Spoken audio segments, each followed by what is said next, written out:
Okay students, अब हम लोग स्टार्ट कर रहे हैं डिप्रेशन इन फ्रीजिंग पॉइंट। ठीक है, तो अभी तक हमने दो कोलिगेटिव प्रॉपर्टी पढ़ लिया है, एलिवेशन इन बॉइलिंग पॉइंट और relative lowering in vapour pressure. तो अब हम लोग थर्ड देख रहे हैं, डिप्रेशन इन फ्रीजिंग पॉइंट। तो डिप्रेशन इन फ्रीजिंग पॉइंट पढ़ने से पहले हम लोग फ्रीजिंग पॉइंट को डिफाइन कर रहे हैं। फ्रीजिंग पॉइंट क्या होता है?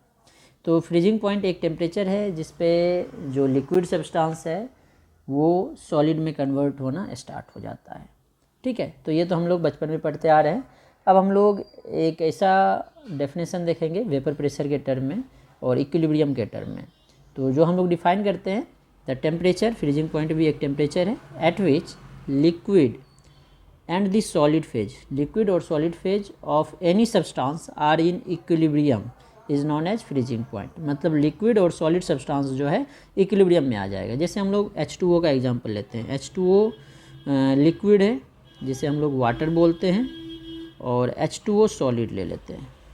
H2O सॉलिड जिसे हम लोग बोलते हैं आइस। तो 0 डिग्री सेंटीग्रेड पे जो लिक्विड है आइस में कन्वर्ट होता है और आइस जो है लिक्विड में कन्वर्ट होता है। मतलब ये इक्विलिब्रियम हो गया। तो 0 डिग्री सेंटीग्रेड इसका फ्रीजिंग पॉइंट भी हुआ, मेल्टिंग पॉइंट भी हुआ, लेकिन यहाँ पे हम लोग सिर्फ फ्रीजिंग पॉइंट देखेंगे। तो वो टेम्परेचर जिस पे लिक्विड जो है सॉलिड में कन्वर्ट होना स्टार्ट होगा। तो यहाँ पे क्या हो रहा है, जो हमारा लिक्विड फॉर्म है और सॉलिड फॉर्म है ये दोनों इक्विलिब्रियम में आ रहा है। तो वो टेम्परेचर जिस पे लिक्विड और सॉलिड इक्विलिब्रियम में रहेगा उसे हम लोग बोलेंगे फ्रीजिंग पॉइंट। तो इसी तरह से हमने फ्रीजिंग पॉइंट को डिफाइन किया है। अब फ्रीजिंग पॉइंट पे जो सॉलिड और लिक्विड फॉर्म है वो क्या है, इक्विलिब्रियम में है। मतलब दोनों का वेपर प्रेशर इक्वल रहेगा। जो वेपर प्रेशर लिक्विड का रहेगा वही सॉलिड का रहेगा। तो ये लिखा है, दस at this temperature both liquid and solid solvent have same vapour pressure. दोनों का वेपर प्रेशर सेम होगा। अब जब हम लोग नॉन वोलाटाइल सॉल्यूट ऐड करें, जो ये नॉन वोलाटाइल सॉल्यूट है ये अगर ऐड करें, तो नॉन वोलाटाइल सॉल्यूट ऐड करने से हमने पढ़ा है जो लिक्विड है वो सॉल्यूशन में बनेगा और उसका वेपर प्रेशर डिक्रीज कर जाएगा। अब जैसे ही एक का वेपर प्रेशर डिक्रीज किया तो अब ये इक्विलिब्रियम में नहीं रहेगा, अनबैलेंस हो जाएगा। ये इक्विलिब्रियम में तब रहेगा जब सॉल्यूशन सॉलिड का भी, जो सॉलिड सब्सटेंस है उसका भी वेपर प्रेशर घटे। ठीक है, तो उसका वेपर प्रेशर घटने का मतलब है जो हमारा फ्रीजिंग पॉइंट है वो डिक्रीज कर जाएगा, और जितना फ्रीजिंग पॉइंट डिक्रीज करेगा that is known as depression in freezing point. तो ही लिखा है, दस द सॉलिड सॉल्वेंट, तो जैसे ही डिजॉल्व करेंगे vapour pressure of solution is lowered, thus the solid solvent and solution can be equilibrium only if vapour pressure of solid solvent becomes lowered. जो सॉलिड सॉल्वेंट है उसका वेपर प्रेशर घट जाएगा, क्योंकि जो लिक्विड से सॉलिड में कन्वर्ट हुआ है, लिक्विड का तो घट ही गया, अब सॉलिड का भी घट जाएगा। तो सॉलिड का घट गया मतलब जो हमारा फ्रीजिंग पॉइंट है वो घट गया। It is possible only if freezing point of solution decreases, नहीं तो जो सॉलिड था वो लिक्विड बन जाएगा। दस freezing point of the solution is lower than pure solvent, this is called depression in freezing point. और इसको हम लोग डेल्टा टी एफ से रिप्रेजेंट करेंगे। तो डेल्टा टी एफ हो जाएगा T0 माइनस T1। T0 है सॉल्वेंट का फ्रीजिंग पॉइंट, T1 है फ्रीजिंग पॉइंट ऑफ सॉल्यूशन, और दोनों का जो डिफरेंस होगा, अब घट रहा है इसलिए ज़्यादा से कम को हम घटा रहे हैं। T0 माइनस T1 लेंगे। T1 माइनस T0 लेते तो नेगेटिव आ जाता, ज़्यादा से कम को घटा रहे हैं इसलिए T0 माइनस T1 हमने लिया है। अब हम लोग इसको ग्राफ के फॉर्म में एक्सप्लेन करते हैं। तो वेपर प्रेशर और टेम्परेचर का ग्राफ लेते हैं, जैसे हमने बॉइलिंग पॉइंट के केस में लिया था, वेपर प्रेशर और टेम्परेचर का ग्राफ। ठीक है, तो वेपर प्रेशर और टेम्परेचर का ग्राफ हम ड्रॉ कर रहे हैं यहाँ पे। इधर हम लोग ले रहे हैं वाई एक्सिस पे वेपर प्रेशर और एक्स एक्सिस पे ले रहे हैं टेम्परेचर। ठीक है, तो देखो अब मान लो हमारा ये पोर्शन है, अगर टेम्परेचर इससे ज़्यादा है तो हमारा क्या है, इधर लिक्विड है, सॉरी टेम्परेचर अगर ये हमने बाउंड्री बना दिया, इधर है तो लिक्विड स्टेट में है और इधर है तो सॉलिड स्टेट में है, SOLID, सॉलिड स्टेट में। इधर सॉलिड है इधर लिक्विड है और ये लाइन पे इक्विलिब्रियम होगा। ठीक है, तो जो सॉल्वेंट होगा उसका वेपर प्रेशर ज़्यादा होता है, तो सॉल्वेंट का वेपर प्रेशर के लिए ये ग्राफ बना लिया हमने। जो सॉल्यूशन है उसका वेपर प्रेशर कम होगा तो इससे नीचे आएगा, और जो सॉल्यूशन है उसका वेपर प्रेशर और कम होगा तो और नीचे आ जाएगा। इस तरह से ग्राफ बनेगा इसका। ठीक है, तो ये हमने बना दिया सॉल्वेंट के लिए, ये ले लिया हमने सॉल्यूशन के लिए, और ये ले लिया सॉल्यूशन के लिए। ठीक है, सॉल्वेंट से सॉल्यूशन का वेपर प्रेशर कम रहेगा। अब जो ये आया, ये यहाँ पे देखो सॉलिड में कन्वर्ट हो रहा है, तो ये किसका फ्रीजिंग पॉइंट आ गया, सॉल्वेंट का, और सॉल्वेंट के फ्रीजिंग पॉइंट को हम लोग T0 से रिप्रेजेंट कर रहे हैं।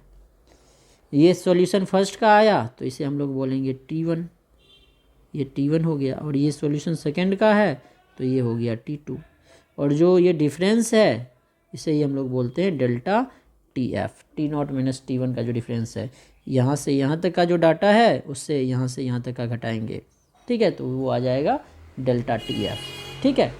तो अब यहाँ से देखो हम लोग, अब हमने बोला था जो NCERT है उसमें डायरेक्ट यहाँ पे भी लिख देगा delta TF directly proportional to M, तो delta TF equals to KF into M, लेकिन हम यहाँ पे प्रूव भी करेंगे, तो इसके लिए हम एक इक्वेशन ले रहे हैं। ये मान लेते हैं ये टर्म A है, ये B है, और ये इसको मान लेते हैं C है, ये D है, और ये E है, ABCDE मान लिया।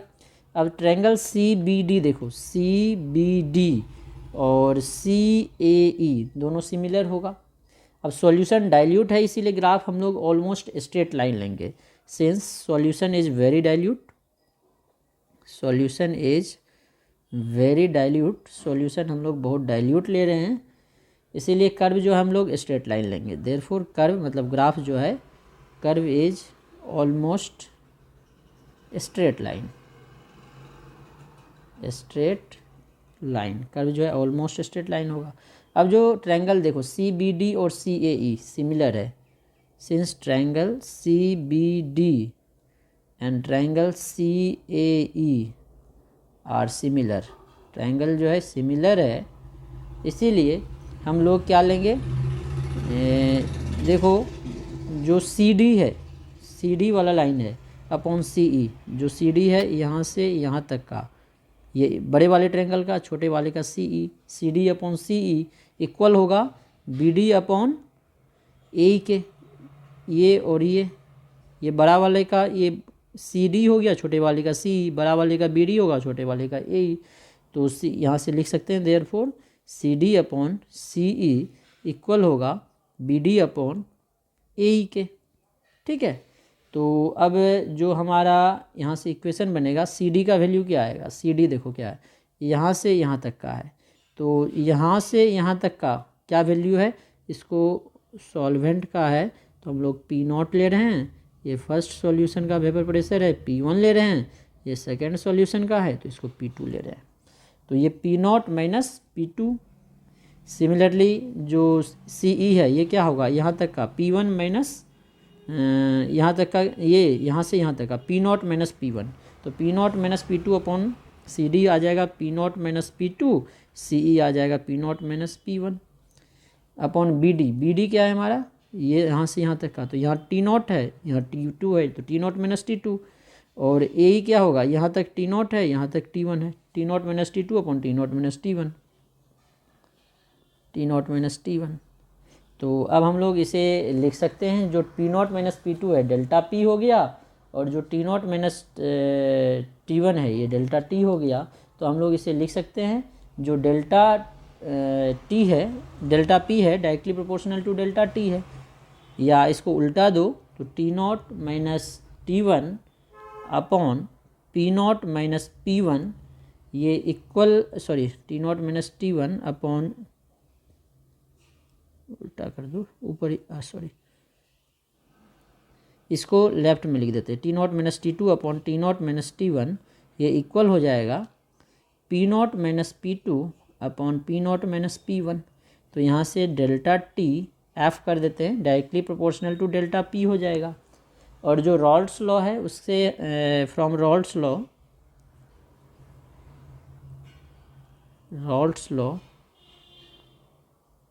लॉ से हमें पता है delta P directly proportional to M, इसीलिए हम लोग लिख सकते हैं delta TF is directly proportional to M।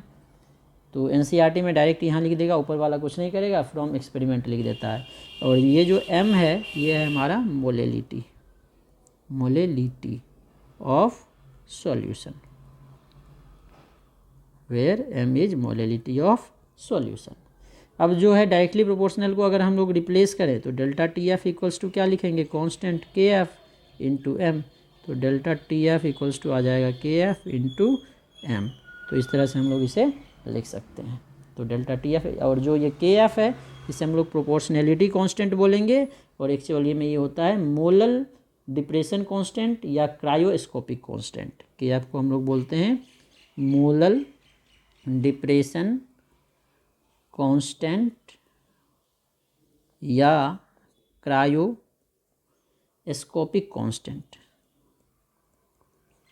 Constant, molal depression constant या क्रायोस्कोपिक कांस्टेंट। ठीक है, अब हम लोग देखते हैं जो डेल्टा टी एफ है के एफ इंटू एम है, मतलब ये सिर्फ एम पे डिपेंड करेगा, और एम जो है number of moles of solute upon mass of solvent होता है केजी में, मतलब ये मोल ऑफ सॉल्यूट पे डिपेंड करता है, इसीलिए कोलिगेटिव प्रॉपर्टी है। तो इसे हम लोग अब लिखते भी है। तो यहाँ पे हमने लिख दिया, और यहाँ पे एक चीज़ और देखो, अगर m की वैल्यू सेम होगी, के एफ तो कांस्टेंट है, अगर m की वैल्यू सेम होगी तो डेल्टा टी एफ सेम होगा, मतलब अगर मोलेलिटी सेम है तो डेल्टा टी एफ की वैल्यू सेम होगी। तो ये मतलब इस पे डिपेंड नहीं कर रहा है, किस पे डिपेंड कर रहा है, अगर m की वैल्यू सेम है तो के एफ पे डिपेंड करेगा, सॉल्वेंट पे डिपेंड करेगा, मतलब जो इसके पार्टिकल्स m के किस पे डिपेंड कर रहा है, नंबर ऑफ पार्टिकल्स पे। वैसे भी जो m लिखते हैं हम लोग क्या लिखते हैं, N B upon W A, और ये के जी में लेते हैं, number of moles of solute upon mass of solvent in K G, मतलब number of moles of solute पे डिपेंड कर रहा है, इसीलिए इसे हम लोग बोलेंगे कोलिगेटिव प्रॉपर्टी। तो वही लिखा है 10 equimolal solutions are all the substances in same solvent will show equal depression in freezing point. Depression in freezing point does not depend on nature of solute, thus depression in freezing point is a colligative property. और इसमें भी हम लोग जो conditions लगाएंगे, solution dilute नहीं होना चाहिए, सॉल्यूशन डाइल्यूट होना चाहिए, सॉल्यूट नॉन वोलाटाइल होना चाहिए, और एसोसिएशन और डिसोसिएशन सॉल्यूट का सॉल्वेंट के साथ नहीं होना चाहिए। और ये पॉइंट भी हम लोग ऐड कर सकते हैं, पहले भी कर सकते हैं, और नहीं भी करो तो काम चल जाता है, ये ऊपर में एक्सप्लेन हो जाता है। Solute does not form A solid solution with solvent in frozen state. ठीक है, मतलब जब हम लोग इसे फ्रीज करेंगे तो फ्रोजन स्टेट में सॉल्यूट जो है सॉल्वेंट के साथ सॉलिड सॉल्यूशन नहीं बनाना चाहिए। सॉलिड सॉल्यूशन मतलब दोनों जब सॉलिड फॉर्म में होगा तो उसका सॉल्यूशन नहीं बनना चाहिए। ठीक है, अब हम लोग यहाँ से के एफ जो निकाले थे उसकी वैल्यू कैलकुलेट करते हैं। तो जो डेल्टा टी एफ का वैल्यू आया था, delta T F equals to आया था के एफ इंटू एम। ठीक है, तो अगर हम लोग मोलेलिटी 1 ले लें, एम की वैल्यू 1 मोलर ले लें, तो delta T F equals to क्या आ जाएगा, के एफ, मतलब मोलेलिटी 1 लिए तो डेल्टा टी एफ के एफ आ गया, इसीलिए हम लोग के एफ को डिफाइन कर सकते हैं, मतलब मोलल डिप्रेशन कांस्टेंट को डिफाइन कर सकते हैं। It is defined as depression in freezing point of solvent when molality of non volatile non ionisable solution is 1। ठीक है, और इसकी वैल्यू जैसे हमने के बी लिया था R T B square upon 1000 L V, तो के एफ होगा R T F square upon 1000 L F. तो इसे लिखते हैं पहले, तो हमने यहाँ पे डिफाइन कर दिया, thus molal depression constant is defined as depression in freezing point of a solvent when molality of non volatile non ionisable solution is 1, जब इसकी मोलेलिटी 1 हो। तो यहाँ से के एफ का वैल्यू हम लोग निकाल सकते हैं, are T F square upon 1000 into L F. ठीक है, तो के एफ तो मोलल डिप्रेशन कांस्टेंट है, जो टी एफ हमने लिया है ये लिया है हमने फ्रीजिंग पॉइंट ऑफ सॉल्वेंट, और जो आर है मोलर गैस कांस्टेंट है, मोलर गैस कांस्टेंट है, और जो एल एफ है ये लेटेंट हीट ऑफ फ्यूजन है, लेटेंट हीट ऑफ फ्यूजन। ठीक है, तो ये डिप्रेशन इन फ्रीजिंग पॉइंट है। अब हम लोग इसके बाद डिप्रेशन इन फ्रीजिंग पॉइंट के लिए मॉलिक्यूलर मास ऑफ सॉल्यूट का डेरिवेशन करेंगे, वो भी एग्ज़ाम में आता है।